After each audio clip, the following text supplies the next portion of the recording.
여러분 그 명절이 되면은요 방송에서 이 고속도로의 상황들을 실시간으로 중계해 줍니다.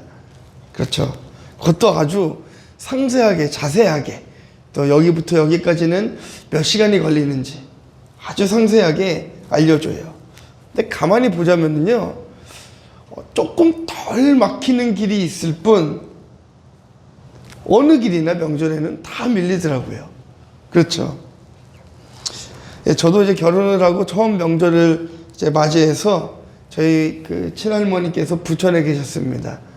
부천에 가는데 창원 통영에서 움직이는데 그때도 차가 밀려서 시간이 꽤 걸렸어요.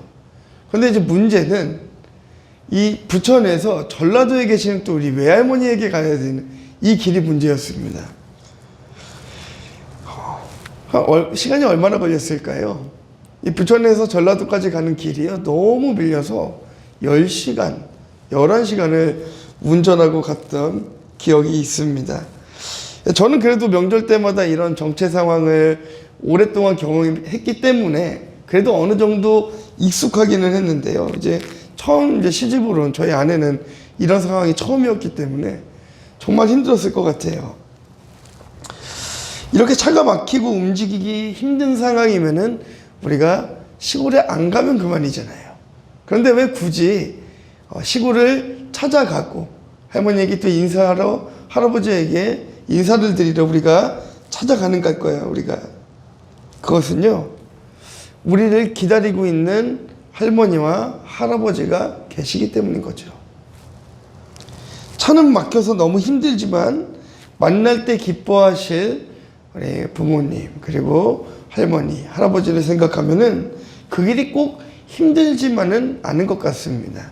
오늘 본문은요 우리의 본향인 천국으로 가는 길이 너무나 좁고 험하다라고 말씀하고 있어요. 그러나 그 길이 너무 좁고 험하지만 그곳에서 우리를 기다리고 계시는 하나님이 계시기 때문에 우리는 이 땅을 더욱 즐겁게 기쁘게 살아갈 수 있지 않을까 우리 한번 생각해 봅니다.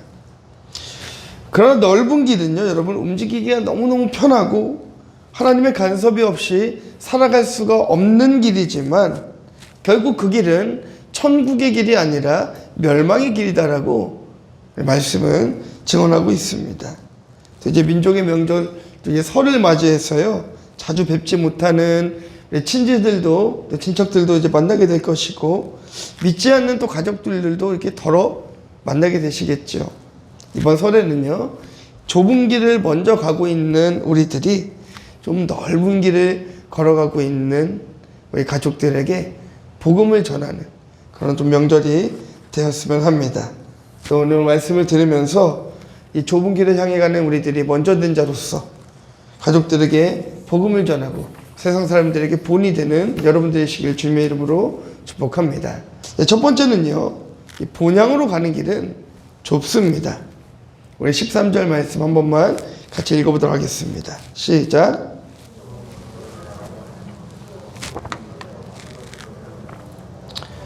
네, 본문은 우리에게 이 좁은 문으로 들어가라 라고 말씀하시는데요. 이 뉘앙스가 부탁하거나 권면하거나 이런 뉘앙스가 아니라 명령입니다. 헬라어 원문으로도 보니까요 아주 강조 명령이에요. 말하자면은 이 좁은 문 말고는 다른 문이 없다라는 거죠. 이 좁은 문으로 들어가라는 것이 작은 길이다 이것이 아니라 이것밖에 없다라는 거예요. 세상에 많은 길이 있고 넓은 길들이 너무나 많이 있지만 천국으로 향해 가는 길, 하나님께로 가는 그 길은 오직 한 가지라는 것입니다. 그리스도밖에 없다는 것입니다. 이 예루살렘 성에는요 여러분 8개의 문이 있습니다. 문이 많죠. 8개의 문이 있습니다. 현재 그 예루살렘을요 우리가 올드시티라고 부르는데요 예루살렘 올드시티 안에는요 둘러싸고 있는 성이 있는데 지금과 예전의 성의 모양이 조금 다르기는 해요. AD 135년이죠. 그때에 그 황제였던 하드리안 황제가 그 예수님 당시의 예루살렘의 이름을 바꿔버립니다. 태양의 도시라는 이름으로 바꿔요. 히레스폴리스라는 이름인데요. 그 이름으로 바꿔버립니다. 그래서 지금 이제 현재 예루살렘은 그 오스만 터키 슐레만 1세 황제에 의해서 다시 재건된 성이에요. 꽤 큽니다. 이 높이가 3.4km 정도 높이가 되고요. 이 넓이는 높이가 12m구나. 둘레가 3.4km고요. 높이가 12m 되는 굉장히 큰 성입니다. 그런데 이제 거기에 이제 문이 8개가 있는데요. 여러분 조금 익숙한 문들이에요. 사자문 들어보셨나요? 이 사자문이라는 것은요, 우리가 스다변의 문이라고도 불립니다. 그리고 황금문, 그 문을 미문이라 부르고요. 서쪽에 욥바문, 그리고 북쪽에 디마스쿠스문, 헤론문, 쇠문, 그리고 남쪽에 분문과 시온문, 이렇게 8개의 문이 있습니다. 이 중에 이제 그 다마쿠스 문이라는 것이 다메섹 문이라고 불리거든요. 이 다메섹 문은요, 문이 넓어서 장사하는 사람들이 왔다 갔다 하는 문이에요. 장사하는 사람들이 물건을 사고 팔 때 왔다 갔다 하는 문이고요. 예배하러 올라가는 문은요, 미문이라는 곳입니다. 미문. 미문은 그리 크지 않고 작은 문으로서 재림하실 예수님께서 이 문을 통하여서 예루살렘으로 입성하셨고, 사도행전 3장에 보니까요, 베드로와 요한이 나면서부터 그 안진뱅이가 구걸할 때에 내게 은과 금은 없지만 나사렛 예수 그리스도의 이름으로 일어나 걸어라 했던 그 놀라운 사건이 바로 이 미문에서 이루어졌습니다. 그래서 이 예루살렘에서는요, 어느 문으로 들어가는가가 그렇게 중요한 것이죠. 예수님께서는 이 산상수훈에서 오늘 마태복음 7장에서 좁은 길로 가기를 촉구하고 계시는데요, 넓은 문이 아닌 좁은 길로 가는 것은 누가 보아도 아주 비상식적인 것처럼 보여질 수가 있습니다. 그러나 예수님께서는 자신이 몸소 이 작은 문으로, 좁은 문으로 들어가는 것이 무엇인지를 몸으로 보여주셨던 것입니다. 저도 이제 중국에 오랫동안 살면서 이런 좁은 길들을 많이 마주할 때가 있었습니다. 여러분, 베이징에 가보시면은요, 베이징은 도로가 굉장히 넓습니다. 거기는 막 우리나라보다 더 넓어요. 막 12차선, 16차선 엄청 넓어요. 도로가 엄청 넓고요. 좁은 길이 별로 없습니다. 그러다가 제가 이제 거주하던 지역을 중국의 남쪽에 있는 난징이라는 지역으로, 남경이라는 지역으로 제가 옮겨갔는데요. 거기는 길이 너무 좁아요. 왜 그런가 봤더니 예전에 그 모습을 그대로 유지하기 위해서, 옛 모습을 유지하기 위해서 도로를 확장하지 않았다고 하더라고요. 그래서 너무너무 좁고 움직이기가 쉽지가 않아요. 그 사람들은 새로운 도로를 많이 찾아갔습니다. 그 주변에 있는 넓은 도로를. 근데 좀 아이러니하게도요, 주변에 있는 넓은 도로로 사람이 몰리다 보니까 이 좁은 도로는 오히려 사람이 없게 되더라고요. 그래서 저는 뭐 자전거를 타고 오토바이를 타고 학교를 등교했는데요, 그때 저는 그 좁은 길로 다녔습니다. 골목골목 다니면서 빠른 길을 찾아갔습니다. 넓은 길로 가는 것이 편해 보이고 뭔가 빠른 길 같아 보이지만, 사실은 성경은 좁은 길로 가는 것이 생명의 길로 가는 지름길이라는 것을 말씀해 주고 계신 거죠. 그런데 우리에게 그 모델이 없어요. 이 낮은 길, 천한 길로 가야 되는데 누군가에게 당신도 어려운 길을 걸어가야 됩니다. 당신도 좀 힘든 길을 걸어가야 우리가 천국의 길로 갈 수 있습니다라고 이야기를 해줘야 되는데 그 모델이 없는 거예요. 그래서 예수님께서는 직접 몸소 인간의 몸을 입으시고 이 땅에 오셨습니다. 예수님 자신이 하늘의 영광을 다 마다하시고 낮고 천한 세상을 오셔서 가난하고 그리고 의로운 자로서 외로운 자들을 위한 삶을 살아가셨습니다. 만왕의 왕이신 예수님께서 많은 사람들의 축복을 받으며 이 땅에 오시면 얼마나 좋았겠어요. 그런데 그것이 아니라 가난한 목수의 집에서, 그것도 연약한 마리아의 몸을 빌려서 잉태되시고 사람들이 가장 천하다라고 이야기하는 나사렛에서, 그것도 갈릴리에서 나시고 활동하셨습니다.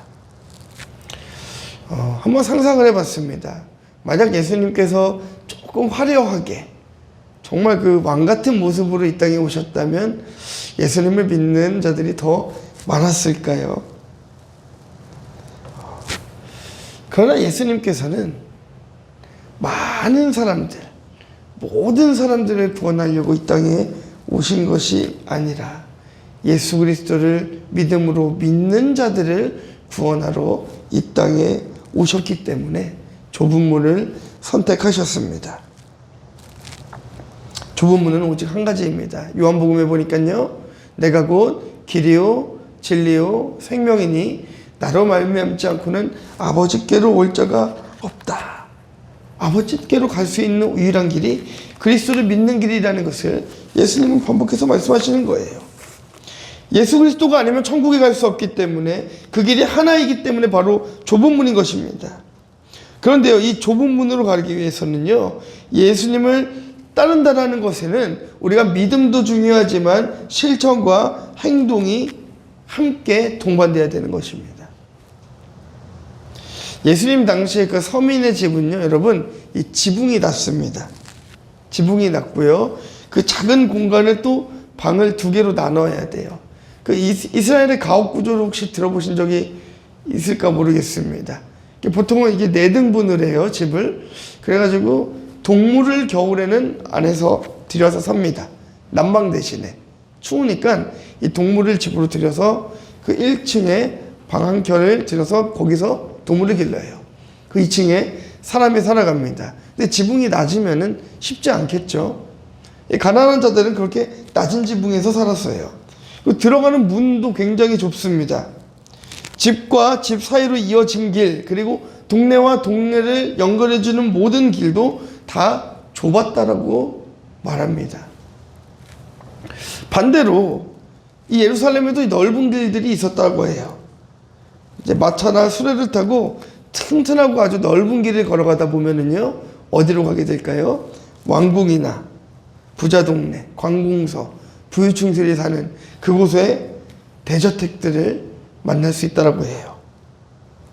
좁은 길은 예수님이 사시던 그 마을길이었고, 넓은 길은 갈릴리의 부자 마을로 가는 길이었습니다. 넓은 길은 너무너무나 가기 편하고 영광의 문 같지만 시들고 부패하고 멸망으로 인도하는 길이라고 성경은 말씀하고 계세요. 그래서 예수님께서는 제자들에게 좁은 길을 들어갈 것을 계속해서 권면하십니다. 주님께서 그렇게 사셨던 것과 같이 낮은 데 몸을 두고 지극히 어려운 자들의 형편을 살피면서 가난한 자들의 생명을 회복시켜가면서 그들과 동거동락하며 살아가는 그 길을 제자들에게 살아가라고 예수님께서는 말씀하고 계신 것이죠. 이렇게 좁은 길로 낮은 자리로 가는 자들이 결국 하나님께서 천국의 길로 영광의 길이 약속되어 있는 것입니다. 여러분들이 가는 그 길이 바로 좁은 문입니다.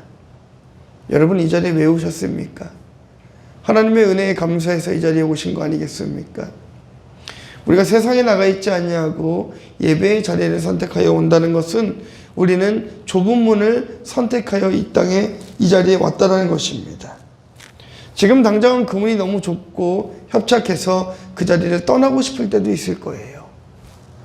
하지만 결국 좁은 길을 선택한 여러분들은 천국으로 인도될 것이고 그곳에서 영원한 축복 속에 살아가게 될 것입니다. 여러분 북한에는요 지금 예전보다도 더 힘든 상황이 되었다라고 합니다. 이 감자 있잖아요, 감자. 이 감자를 먹는데 예전에는 4일에 감자 1개를 가지고 가족이 나눠 먹었대요. 예전에는요. 근데 지금은요 그 일수가 더 길어졌습니다. 일주일에 감자 하나를 쪼개서 이렇게 먹고 있다고 합니다. 감자 1개씩이 아니라 이 하나의 감자를 4가족이 먹고 있다라고 합니다. 그런데요, 그곳에서 믿음을 지키고 있는 지하교회 성도들은요, 그 배고픔을 하나님께서 주시는 금식이라 생각하고 그것을 견디고 있대요. 탈북하면 되잖아요. 근데 그들이 그곳에 남아있는 것은 좁은 문이기 때문인 것이죠. 그 길이 좁은 문이기 때문인 것입니다. 이런 아주 좀 일화가 있습니다. 그 이상 목사님의 어떤 간증 중에 제가 들었던 기억이 나는데요. 이제 탈북을 위해서 나온 26명의 사람들이 있었다고 합니다. 다 이제 가정교회, 지하교회 성도들이었다고 해요. 그래서 이제 그들을 이제 탈북시키기 위하여서 이제 만남을 주선하고 있는 중에 우리가 탈북을 해야 될지 말아야 될지 하나님 앞에 기도하고 오겠습니다라는 그 지하교회 장로님의 말씀에 기다리고 계셨다고 합니다. 근데 이 장로님이 잠시 가서 기도하시더니 울면서 우리는 이곳에 남아야겠습니다 라고 고백했대요. 이곳에서 복음을 전하고 죽음의 길을 가겠습니다 라고 고백했습니다. 그들이 선택한 길은 좁은 문이었고 좁은 길이었습니다. 그런데 여러분, 앞으로 10년, 20년 통일이 된 후에 여러분이 눈으로 보게 될 것입니다.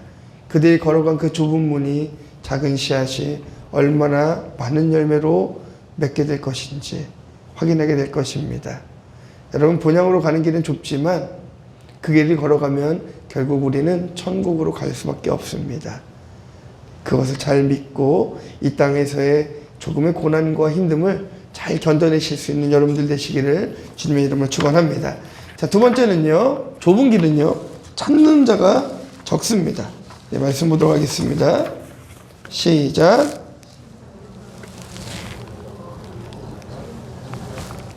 예수님께서 이 땅에 오셨을 때 예수님을 찾는 사람이 너무나 적었습니다. 물론 예수님께서는 그 많은 기적을 베풀어 주셨고요, 가난한 자들을 위해서 사역도 하셨죠. 그런데 예수님을 찾는 자가 적었습니다. 그러면요, 여러분, 예수님을 배척하고 예수님을 따르지 않는 자들이 주님이 베풀어 주신 기적들을 보지 못해서 따라오지 않았을까요? 오늘날도 여러분 거리를 보면은요, 수많은 교회들이 있습니다. 교회가 선한 일도 많이 한다는 것을 사람들은 다 알고 있어요.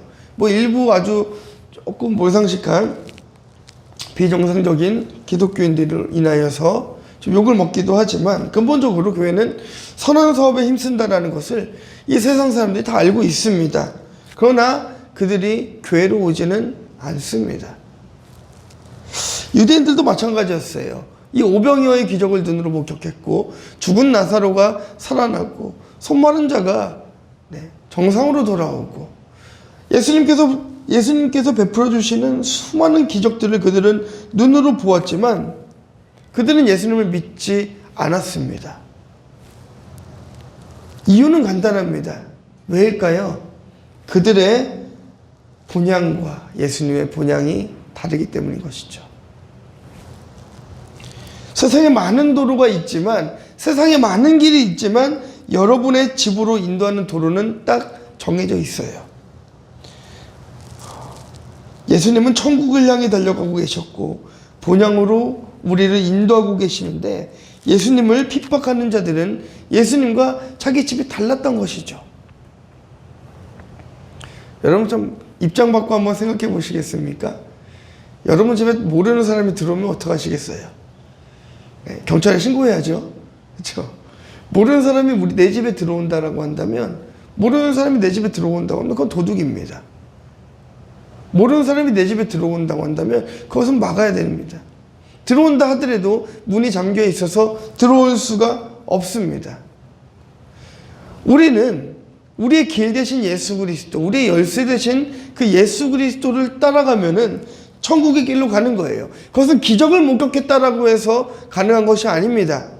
그것은 우리가 어떠한 이적을 우리 눈으로 확인했다고 믿어지는 것이 아닙니다.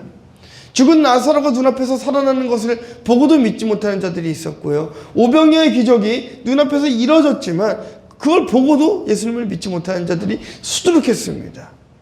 기적이 우리를 예수님을 믿게 만드는 것이 아니에요. 오직 하나님께서 성령님을 통하여서 우리 안에 마음을 주시고 감동을 주셔서 우리가 예수 그리스도를 주로 고백해야만 우리는 천국의 백성이 될 수 있는 것입니다. 그렇기 때문에 그 길로 인도하시는 예수님께 우리는 늘 감사의 표시를 해야 되는 것이에요. 어느 부자 청년이 주님을 찾아와서 상담을 요청합니다.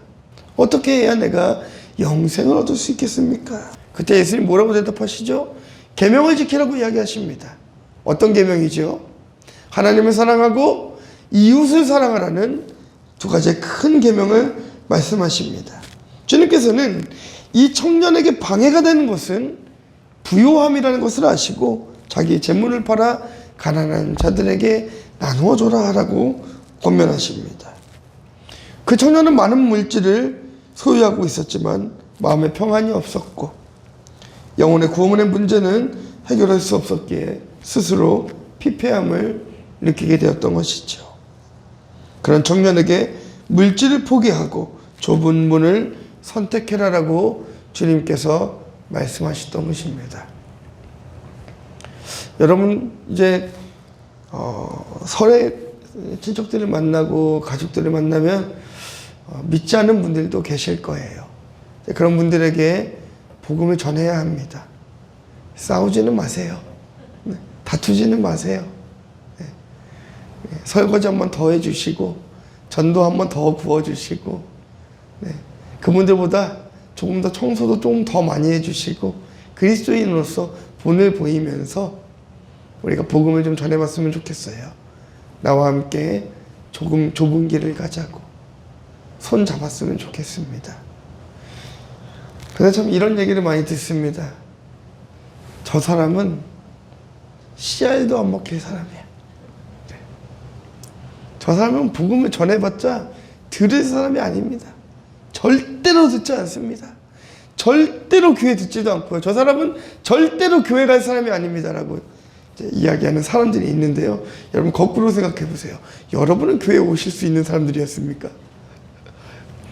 우리가 잘 알지 않습니까? 제 자신은 제가 너무 잘 알고 우리 안에 있는 그 고집과 우리 안에 있는 그 아집과 이런 것들이 사실은 너무나 크잖아요. 그건 우리도 하나님께서 살리셔서 구원의 문으로 인도하셨기 때문에 그분도 하나님께서 반드시 바꾸실 수 있습니다. 중요한 것은요, 찾는 이가 너무 적다라는 거예요. 찾는 이가 너무 적다라는 것입니다. 그 누구도 좁은 길을 선택하려 하지 않는다라는 거예요. 그러나 우리는 좁은 문을 선택해야 됩니다. 왜냐하면 그 문이 천국으로 우리를 인도하기 때문인 것이죠. 그 길을 가는 것이 우리가 때로는 두려울 수도 있어요. 아무리 믿음이 좋은 사람이라 할지라도 넘어질 수가 있습니다. 두려울 수가 있습니다. 그래서 예수님께서 몸소 이 땅에 오셔가지고 좁은 길로 가는 것이 어떤 길인지를 몸으로 보여주신 거잖아요. 그렇죠. 그 삶이 얼마나 가치 있는 삶인지, 그 좁은 길이 얼마나 아름다운 길인지 예수님께서는 이 땅에 오셔서 몸으로 보여주셨습니다. 여러분, 우리는 먼저 그 길을 걷는 자로서 복음을 전할 사명이 있습니다. 좁은 길을 가는 것을 찾는 자가 너무나 적지만 우리는 한 사람, 두 사람 그리스도 안으로 전도할 수 있는, 여러분들의 가족에 복음을 전할 수 있는 여러분들 되시기를 주님의 이름으로 축원합니다. 자, 세 번째는요, 우리가 이렇게 좁은 길을 가야 되는 이유는요, 아름다운 열매를 맺기 때문인 것입니다. 18절 19절 말씀 함께 보도록 하겠습니다. 시작. 못된 나무가 아름다운 열매를 맺을 수 없느니라. 아름다운 열매를 맺지 않은 나무마다 찍혀 불에 던지느니라. 좁은 길을 선택하라는 말씀의 결론이 오늘 이 18절 19절 말씀이 아닌가 싶습니다. 좋은 나무가 나쁜 열매를 맺을 수가 없고 못된 나무가 아름다운 열매를 절대로 맺을 수 없다는 것이죠. 여러분, 우리가 이 땅에서 몇 년 정도 살까요? 아주 길면은 100년 정도 살지 않겠습니까? 그런데 이 짧은 인생으로 우리의 영원한 삶을 준비할 수 있다라고 한다면 우리는 분명히 영원한 삶을 준비하며 살아가야 될 것입니다. 말씀은 분명하게 이야기하고 있습니다. 좋은 나무는 절대로 나쁜 열매를 맺을 수가 없다라고 말씀하고 있습니다. 여러분들은 좋은 나무예요. 여러분들은 좋은 나무입니다. 여러분들이 믿고 있는 예수 그리스도께서 선한 목자이시며 바른 가지이시며 선한 열매를 내는 나무이기 때문에 그곳에 붙어있는 여러분들은 좋은 가지이며 좋은 나무가 되는 것이에요. 그렇기 때문에 여러분들의 열매는 선할 수밖에 없습니다. 그런데 문제가 한 개가 있습니다. 여러분 스스로가 나는 좋은 나무다라고 생각하지 않는다라는 거예요. 여러분은 정말 선한 나무이고 좋은 나무이고 부족함이 없는 나무이고 과실을 많이 맺히는 나무이고 열매인데, 여러분 스스로가 나는 부족한 나무야, 나는 선한 열매를 맺을 수 없는 나무야 라고 생각하고 있다는 것이에요. 그래서 자신 있게 복음을 전하지 못합니다. 그래서 자신 있게 내가 그리스도인이라고 말하는 것을 꺼려합니다. 생각해보면은요, 여러분, 이 가족 전도가 그 어떤 전도보다 정말 어려운 것 같습니다. 왜냐면은요, 나의 모든 삶을 옆에서 다 보기 때문이에요. 우리의 삶을 돌아보면 선한 것이 없는 것 같고, 복음을 전해도 그 누구도 전했지 않을 것만 같습니다. 맞아요. 여러분도 연약하지요. 저도 연약하지요.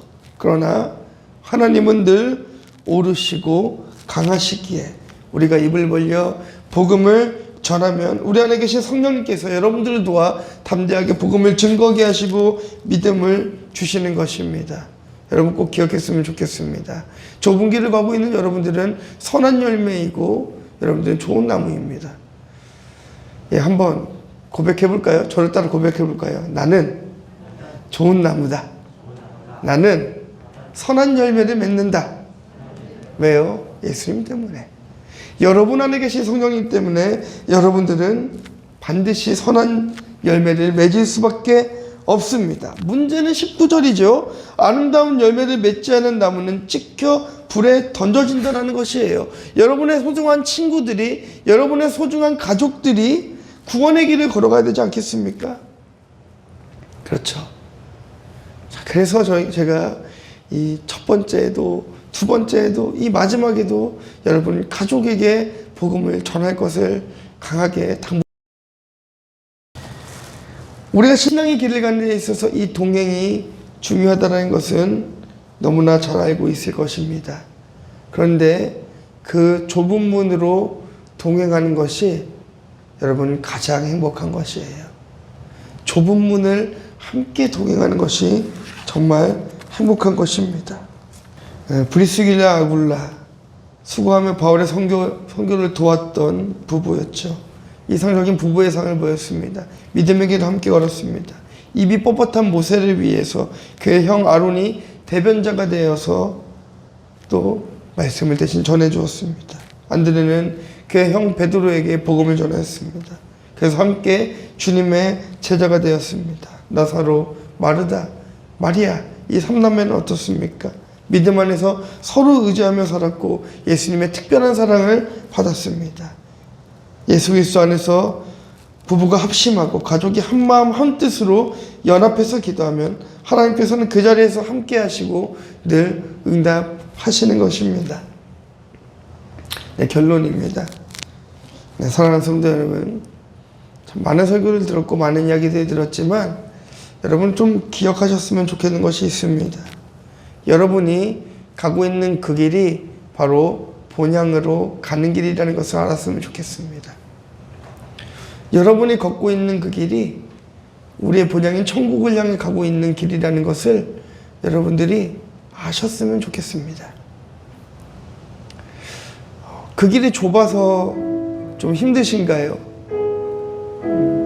누군가 나의 마음을 좀 아프게 하고 때로는 상처를 받기도 하고 때로는 이 길이 맞나 의심이 들기도 하시나요? 괜찮습니다. 그래도 여러분이 가는 그 길이 선한 길이고 본향으로 가는 길이 맞습니다. 상처받을 수 있고 넘어질 수 있고 외로울 수 있지만 그래도 우리가 포기해서는 안 되는 것은 좁은 길을 걸어가야 되는 것입니다. 예수님의 사역이 그랬습니다. 조금 외로우셨을 것 같습니다. 아무도 예수님을 알아주지 않았어요. 예수님께서 아무도 알아주지 않는 그 길을 홀로 걸어가셨습니다.